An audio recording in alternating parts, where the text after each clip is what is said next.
Knock, knock. Who's there? Justin. Justin who? Just in the neighborhood, and I thought I'd drop in. And welcome to the holy stuff of life.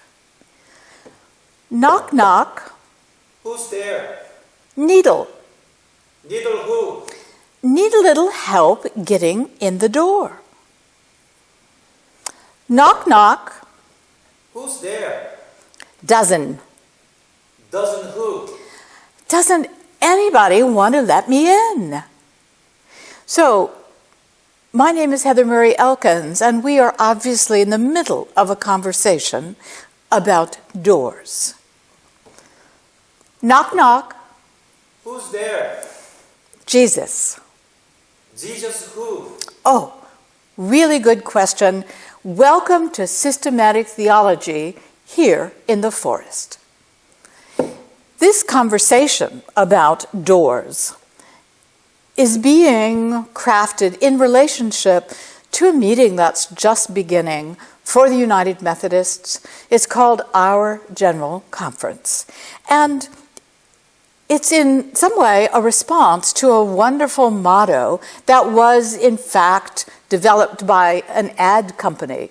And the motto goes, open minds, open hearts, open doors. Now, that's a very effective ad.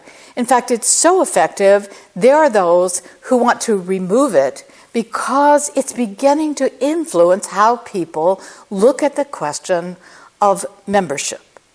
And I want to read something that may sound very stilted, but it's very important to know that a motto, however good, is not for United Methodists held in the same authority as our Book of Discipline. So allow me to read where this ad and this text seem to be coming into conflict. And it is in paragraph 2:14. The pastor in charge is entrusted with discretion in the exercise of the following responsibility. Paragraph 2:14 reads, eligibility. The United Methodist Church is part of the Holy Catholic Universal Church, as we confess in the Apostles' Creed. In the Church, Jesus Christ is proclaimed and professed as Lord and Savior. All people may, please note the word may is emphasized, may attend its worship services, participate in its programs, receive the sacraments, and become members of any local church in the connection. Now, the operative word here, in relationship to that phrase, become members in any local church, is the word may. It's a very small word, 3 letters, may. And Decision 930 established the premise that shall, again a small word but slightly longer than may, shall cannot be used to replace may in our discipline. Thus, the General Conference determined that any person may become a member of a local church in the connection. Well, it's the difference between shall and may. It's the difference between whether a door is open and to whom. So, I have another question. When is a door not a door? And the answer is when it's ajar. And that seems to be what many believe our problem is. Our door is ajar. And there are those who are calling for a more secure fastening. Perhaps we need screens, but the problem with screens is, in order to cope with the wrong things coming in, is that screens only keep small pests out. it wouldn't perhaps stop the big bad wolf. So a screen won't help us in the screening of who might try to come in. And that is some of the conversation that is going to be taken very seriously, very prayerfully, and with a high degree of emotion in the next 2 weeks. When is a door not ajar? And when it is ajar, what is it that we should be doing? So I go back to the question. Knock, knock. Who's there? Will who? Will you open the door? So that question about who we will open the door for ordination and for membership in the United Methodist Church, is a matter of controversy and conversation. And I just wanted to add to the conversation a history lesson. A history lesson that comes from the stuff that is in this chapel. And a long time ago, in terms of academic time, this chapel was being renovated, Craig Chapel. And the pews had been removed and a hardwood floor put back in and chairs purchased. But then the question was, what did we do with the altar? Or would it be a table? Or would it be a table altar? And where would it come from? And where would it sit? And there was massive change. It used to be in this space, high up, behind these altar railings. And there was no hanging cross. There was a very large, beautiful brass cross that was against this back wall. Well, Vatican II had happened, which called for the table to come into the midst of the people and to have the one who presided not with their back, but their face to the community. And so Vatican II was beginning to rearrange everybody's furniture.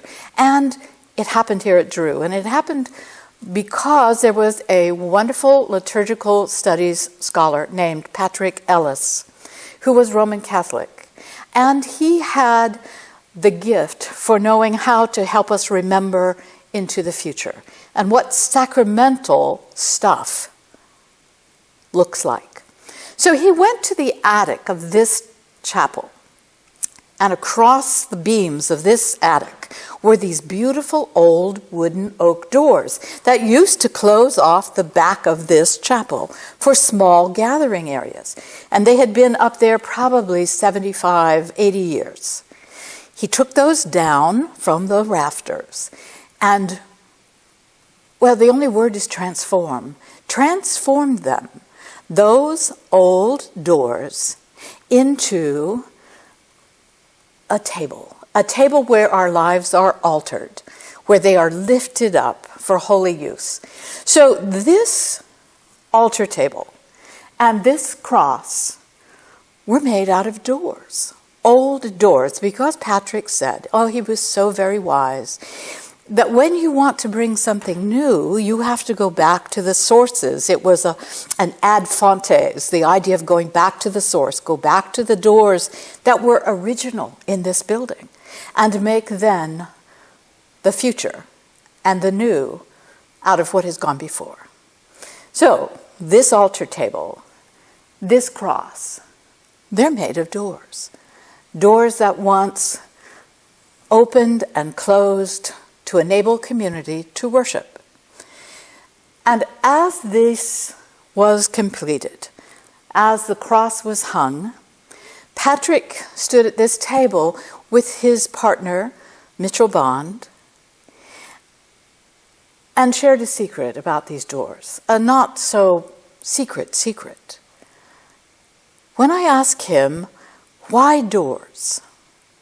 He said he hoped in his lifetime to be able to see the door of the United Methodist Church, a church that he loved and spent many, many years leading and shaping holy space for, that the doors of the United Methodist Church would open for those like he and Mitchell, for those who have been called by Christ, but when they come, they find the door closed. So here this is, a table where we hope lives will alter, and a cross. And the last thing he said was, Jesus is the one who knocks at the door. So I close with this question. Knock, knock. Who's there? Jesus. Are we going to open the door? Jesus is knocking at the door of your heart.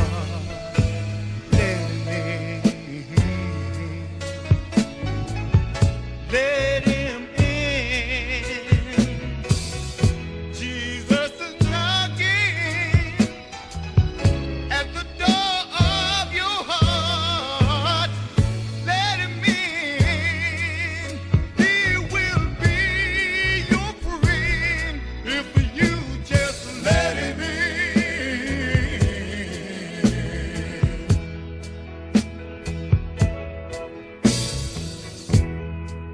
All you drinkers and gamblers in the streets all night, mistreating your wife and family, and you know you ain't right. Cause we all know right from wrong. So you need to accept